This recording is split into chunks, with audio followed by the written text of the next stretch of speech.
उपनाम महादेवी वर्मा। मूल नाम महादेवी वर्मा। जन्म 26 मार्च 1907 फर्रुखाबाद उत्तर प्रदेश। निधन 11 सितंबर 1987 इलाहाबाद उत्तर प्रदेश।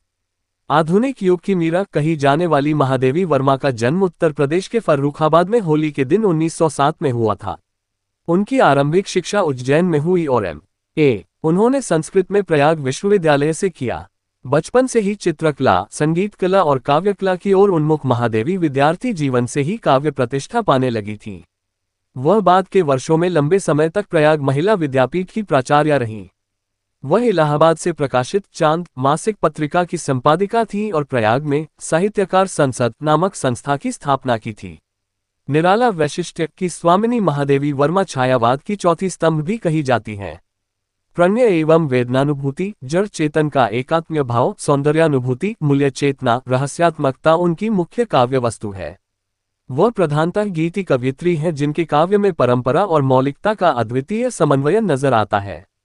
शब्द निरूपण, वर्ण विन्यास, नाद सौंदर्य और उक्ति सौंदर्य सभी दृष्टियों से वह भाषा पर सहज अधिकार रखती हैं। उन्होंने अपने काव्य में प्रतीकात्मक संकेत भाषा का प्रयोग किया है जिसमें छायावादी प्रतीकों के साथ ही मौलिक प्रतीकों का भी कुशल प्रयोग हुआ है। उनका वर्ण परिज्ञान उनके बिंब विधान की प्रमुख विशेषता है। चाक्षुष, श्रव्य, स्पर्शिक बिंबों में उनकी विशेष रुचि रही है। अप्रस्तुत के माध्यम से प्रस्तुत के सामने गुणों का चित्रण वह बखूबी करती हैं। रूपक, अन्योक्ति, समासोक्ति तथा उपमा उनके प्रिय अलंकार हैं। उनके संबंध में कहा गया है कि छायावाद ने उन्हें जन्म दिया था और उन्होंने छायावाद को जीवन दिया।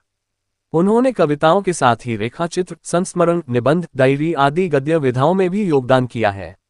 निहार, रश्मि, नीरजा, सांध्य गीत, यामा, दीपशिखा, साधिनी, प्रथम आयाम, सप्तपर्णा, अग्निरेखा उनके काव्य संग्रह हैं। रेखाचित्रों का संकलन अतीत के चलचित्र और स्मृति की रेखाएं में किया गया है। श्रृंखला की कड़ियां, विवेचनात्मक गद्य, साहित्यकार की आस्था तथा अन्य निबंध, संकल्पिता, हिमालय, क्षणदा उनके निबंधों का संकलन है। वह साहित्य अकादमी की सदस्यता प्राप्त करने वाली पहली लेखिका थीं। भारत सरकार ने उन्हें पद्म भूषण और पद्म विभूषण पुरस्कारों से सम्मानित किया।